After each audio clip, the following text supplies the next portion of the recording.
Assalamualaikum warahmatullahi wabarakatuh.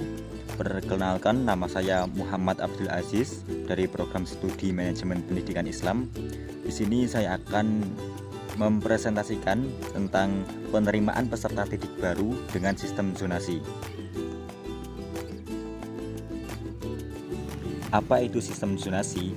Zonasi adalah jalur yang disediakan bagi peserta didik yang berada di dalam suatu lokasi yang dekat dengan sekolahan selama minimal 1 tahun dengan dibuktikan KTP atau kartu keluarga, dan siswa tidak perlu lagi melalui ujian masuk. Penggunaan sistem zonasi untuk penerimaan siswa baru merupakan salah satu jalur untuk bisa diterima di sekolah. Penerapan sistem zonasi sebenarnya menyasar siswa baru agar mendaftar sekolah sesuai tempat tinggal. Kementerian Pendidikan dan Kebudayaan Permendikbud nomor 44 tahun 19 memberlakukan jalur penerimaan ini. PPDB tahun 2020 dapat diikuti calon siswa yang akan masuk TK, SD, SMP, serta SMA ataupun SMK. Tujuan penerapan sistem zonasi. Adapun beberapa tujuan dari sistem zonasi menurut Mendikbud diantaranya adalah: pertama, menjamin pemerataan akses layanan pendidikan bagi siswa. Kemudian yang kedua, mendekatkan lingkungan sekolah dengan lingkungan keluarga. Kemudian yang ketiga, menghilangkan eksklusivitas dan diskriminasi di sekolah, khususnya sekolah negeri. Kemudian yang keempat, membantu analisis perhitungan kebutuhan dan distribusi guru.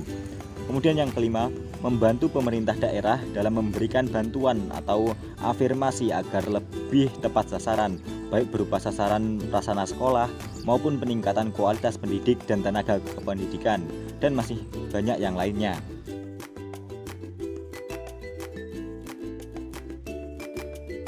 Sistem zonasi bukan hanya ditujukan untuk PPDB maupun ujian nasional saja, namun penerapan zonasi dapat juga digunakan untuk dasar redistribusi dan pembinaan guru, sekaligus pemenuhan sarana dan prasarana pendidikan.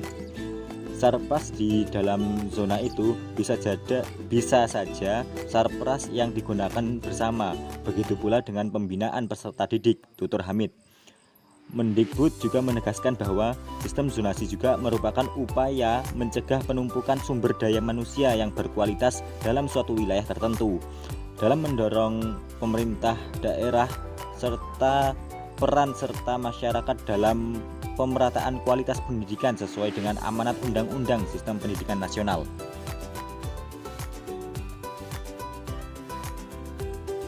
Pro dan kontra kebijakan zonasi. Sistem zonasi sudah terjadi selama 3 tahun berturut-turut. Pertama kali zonasi dilakukan pada tahun 2017 dengan kuota 25%. Setelah itu pada tahun 2018 zonasi dilakukan dengan kuota 50%. Pada tahun 2019 zonasi dilakukan secara penuh yaitu 100%.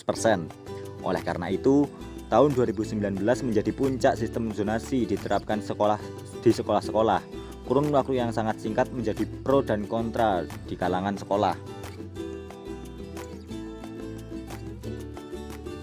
Adapun dari pendapat yang pro, kelebihan yang dapat didapatkan dari sistem zonasi salah satunya adalah untuk menghandle atau menyediakan ruang pengawasan yang lebih baik bagi para orang tua dan anak-anak karena jarak tempuh sekolah yang tidak terlalu jauh.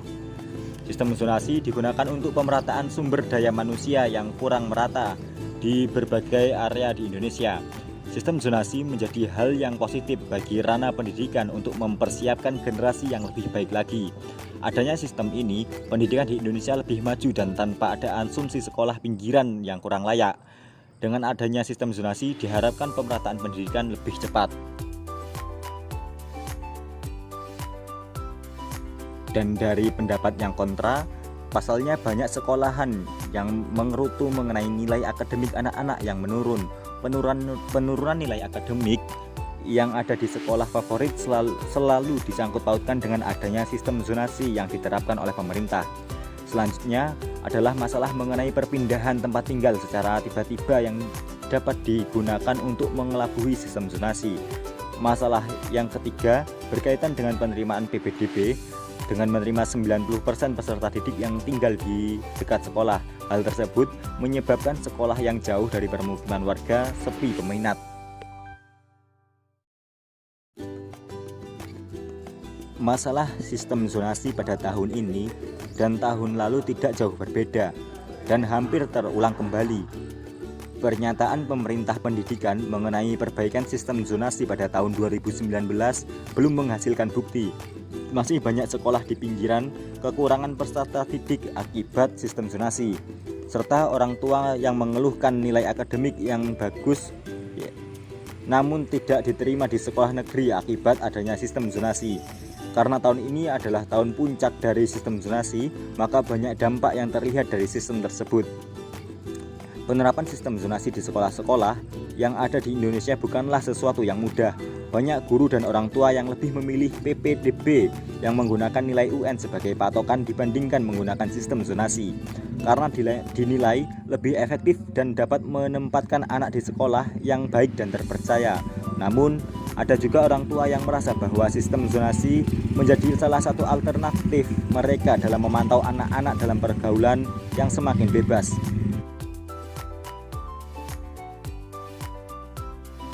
Mungkin cukup sekian yang dapat kami sampaikan. Banyak kurangnya kami mohon maaf. Wassalamualaikum warahmatullahi wabarakatuh.